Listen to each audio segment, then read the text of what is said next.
کہ اطاعت جزوی نہیں، اطاعت کلی، پوری کی پوری اطاعت، جو حکم بھی دیا گیا ہے ماننا پڑے گا۔ جزوی اطاعت اطاعت نہیں ہے۔ Partial obedience is no obedience. اس لیے کہ اگر آپ نے ایک حکم قبول کر لیا، ایک نہیں کیا، تو جو نہیں کیا کیوں نہیں کیا؟ کہ وہ آپ کے نفس کو پسند نہیں۔ جو قبول کیا وہ کیوں کیا؟ کہ نفس نے الاؤ کر دیا آپ کو کہ ٹھیک ہے کر لو، کوئی حرج نہیں۔ لہذا partial obedience is no obedience at all. چنانچہ اس پر جو وعید آئی ہے سورہ بقرہ کی آیت نمبر 85 میں، افتؤمنون ببعض الکتاب وتکفرون ببعض، تو کیا تم ہماری کتاب اور شریعت کے ایک حصے کو مانتے اور ایک کو نہیں مانتے؟ فما جزاء من يفعل ذلك منکم، تو جو کوئی بھی تم میں سے یہ روش اختیار کرے گا اس کی کوئی سزا نہیں ہے الا خزي فی الحیات الدنیا، سوائے اس کے کہ دنیا کی زندگی میں ذلیل اور خوار کر دیے جائیں۔ وَيَوْمَ الْقِيَامَةِ يُرَدُّونَ إِلَىٰ أَشَدِّ الْعَذَابِ، اور قیامت کے دن شدید ترین عذاب میں جھونک دیے جائیں۔ وَاللَّهُ بِغَافِلٍ عَمَّا تَعْمَلُونَ، اور جو کچھ تم کر رہے ہو اللہ اس سے غافل نہیں ہے۔ تم اپنی ظاہری ٹیپ ٹاپ سے، اپنے داڑھیوں کے طول سے اللہ کو دھوکہ نہیں دے سکتے، اپنے عمروں اور حجوں کی تعداد سے اللہ کو دھوکہ نہیں دے سکتے۔ He sees you through and through، تمہارے باطن کو دیکھتا ہے، تمہارے دل کو دیکھتا ہے، اسے معلوم ہے کہ تم نے حج تو کیا، حرام کی کمائی سے کیا۔ یہ بڑی شدید وعید والی آیت ہے قرآن مجید میں، کہ جس کا نقشہ ہماری نگاہوں کے سامنے آج دنیا میں مسلمانوں کی کیا وقت ہے، کیا حیثیت ہے۔ فما جزاء من يفعل ذلك منكم الا خزي في الحیات الدنیا ویوم القیامت۔ اب یہ قیامت کے دن کی بات جو اللہ فرما رہے ہیں، دعا ہی کی جا سکتی ہے کہ اللہ تعالیٰ اس سے بچا لے، کرم فرمائے، اپنی شان غفاری اور شان رحیمی سے ہمیں اس روز کی ذلت سے اور شدید ترین عذاب میں جھونک دیے جانے کی جو یہاں پر خبر سنائی جا رہی ہے، وعید سنائی جا رہی ہے، اللہ تعالیٰ اس سے بچا لے۔ البتہ ایک بات میں اور آپ سے عرض کر دوں کہ جو کیفیت اس آیت میں سامنے آئی ہے یہ مستقل نہیں رہ سکتی۔ اگر کوئی شخص واقعتاً، چاہے آغاز میں اس کا دل پازیٹیولی ایمان سے خالی تھا، لیکن ساتھ ہی نیگیٹو نفاق سے بھی خالی تھا، کہہ سکتے ہیں زیرو لیول ہے، پلس ویلیوز اور مائنس ویلیوز کے درمیان زیرو آئے گا، تو باطن کے اعتبار سے چاہے وہ زیرو لیول پر تھا، لیکن اگر وہ اطاعت کرتا رہا، نماز پڑھتا رہا، روزہ رکھتا رہا، زکوٰۃ دیتا رہا، حرام چیزوں سے بچتا رہا، فرائض ادا کرتا رہا، تو اس سے لازماً ایمان پیدا ہو جائے گا اس کے دلوں میں۔ اس لیے کہ یہ دو طرفہ پروسیس ہے، بائی لیٹرل۔ ایمان سے عمل پیدا ہوتا، عمل سے ایمان پیدا ہوتا۔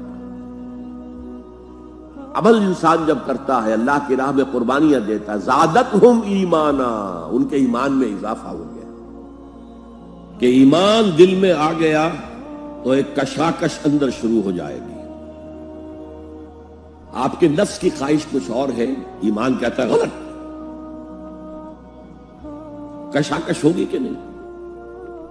جیسے فرعون نے کہا تھا الیس لی ملک مصر وہذہ الانہار تجری من تحتی، کیا میں بادشاہ نہیں ہوں مصر کا؟ مصر کی حکومت میری نہیں ہے؟ اور کیا یہ ساری نہریں جو ہے میرے نظام کے تحت نہیں چل رہی؟ اسی طرح برا نہ مانیے، ہمارا نفس کہتا ہے یہ جسم میرا ہے، میری ملکیت ہے، اٹس مائی ڈومین، میری خواہش پوری کرنی ہوگی۔ جیسے اس نے کہا میں نہیں جانتا کوئی خدا ہے میرے سوا اور میرے اوپر، میں نہیں مانتا، نفس بھی کہتا میں نہیں ماننے کو تیار، کیا حلال ہے کیا حرام ہے، کیا جائز ہے کیا ناجائز، میری خواہش پوری کرو۔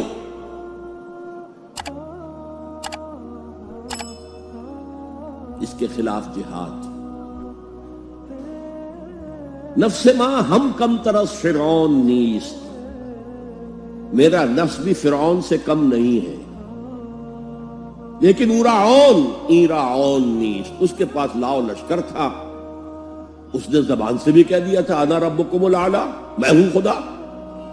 میرا نفس بیچارہ اس کے پاس کوئی لاؤ لشکر نہیں، زبان سے تو یہ کچھ نہیں کہتا، اندر یہی کہتا میں بادشاہ ہوں اس وجود کا، میری مرضی پوری ہو۔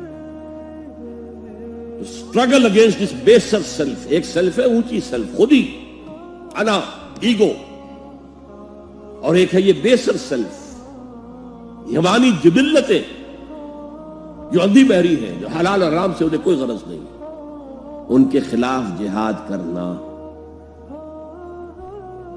آپ نے فرمایا صلی اللہ علیہ وسلم المجاہد من جاہد نفسہ، اصل مجاہد وہ ہے جو اپنے نفس کے خلاف جہاد کر سکے۔ تمہارے اندر یہ دشمن تو بیٹھا ہوا ہے، تکڑا ہے، تمہیں کنٹرول کر رہا، چلے آؤ باہر کے دشمنوں سے جہاد کرنے کے لیے۔ اور ایک دفعہ حضور سے پوچھا گیا ای الجہاد افضل یا رسول اللہ، اے اللہ کے رسول سب سے افضل جہاد کون سا ہے؟ فرمایا ان تجاہد نفسک فی طاعت اللہ، اپنے نفس کے خلاف جہاد کرو، اسے اللہ کا مطیع کرو۔ یہ جو اندر کی کشمکش ہے، کشاکش ہے، یہ جہاد فی سبیل اللہ کا نقطہ آغاز، اللہ کا مطیع بنانا ہے نفس کو۔ اس کے ساتھ دو سب لیول اور ہیں۔ اس نفس کو بھڑکانے والی ایک قوت ہے انویزیبل، اور ویزیبل بھی ہے۔ انویزیبل قوت سب سے بڑی ابلیس، شیطان، لعین، اور اس کے چیلے چانٹے جنات میں سے، اور ویزیبل میں انسانوں میں جو اس کے ایجنٹ ہیں، جو فحاشی کو کلچر کا نام دے، یہ اس ابلیس کے چیلے ہیں۔ ان کے خلاف جہاد نہیں کریں گے آپ، اگر آپ ان کے خلاف ایگریسو ایٹیٹیوڈ اختیار نہیں کریں گے تو آپ ان کے دباؤ میں آ جائیں گے۔ ان الشیطان لکم عدو فاتخذوہ عدوا، اے لوگوں یہ شیطان تمہارا دشمن ہے، اس کو اپنا دشمن سمجھو۔ وہ تمہیں سبز باغ دکھاتا ہے، بدی کو مزین کر کے دکھاتا ہے، اچھے اچھے نام اس کے رکھ دیتا ہے، اور تمہیں آمادہ کرتا ہے بدی کے ارتکاب پر۔ نہیں، وہ تمہارا دشمن ہے۔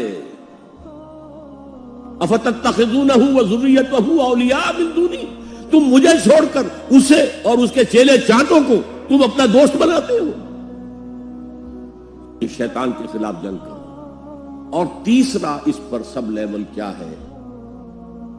معاشرہ اگر بگڑا ہوا ہے، اس کا عمومی رجحان برائی کی طرف ہے، تو سوشل پریشرز آپ کو ادھر دھکیلتے ہیں۔ تب دو ہی راستے ہیں، زمانہ بات و سازت تو با زمانہ بے ساز، یا تو پیسو معاملہ ہے، زمانہ تمہارے ساتھ سازگاری نہیں کرتا، چھوڑو تم زمانے کے ساتھ سازگاری اختیار کر لو، چلو تم ادھر کو ہوا ہو جدھر کی۔ ایک یہ ہے کہ نہیں، زمانہ بات و سازت تو با زمانہ ستیس، زمانہ اگر تمہارے ساتھ سازگاری نہیں کر رہا تو زمانے سے جنگ کرو، لڑو، ریزسٹ کرو۔ تو تین جہاد ہو گئے فرسٹ لیول کے، 3 سب لیولز۔ نفس امارہ، اج، لیبیڈو، نفس حیوانی کے خلاف جہاد، اس کو بھڑکانے والے، وسوسہ اندازی کرنے والے، اس میں پھونکے مارنے والے، شیطان اور اس کی ذریت مانوی اور ذریت نسلی، جنات اور انسانوں میں جو اس کے ایجنٹ ہیں، ان کے خلاف جہاد، معاشرے کے خلاف ایک اسٹرگل۔ اب یہ 3 جہاد آپ نے کر لیے، اللہ توفیق دے ہم میں سے ہر ایک کو، تو اب یہ جہاد آپ کے جسم سے باہر نکلے گا۔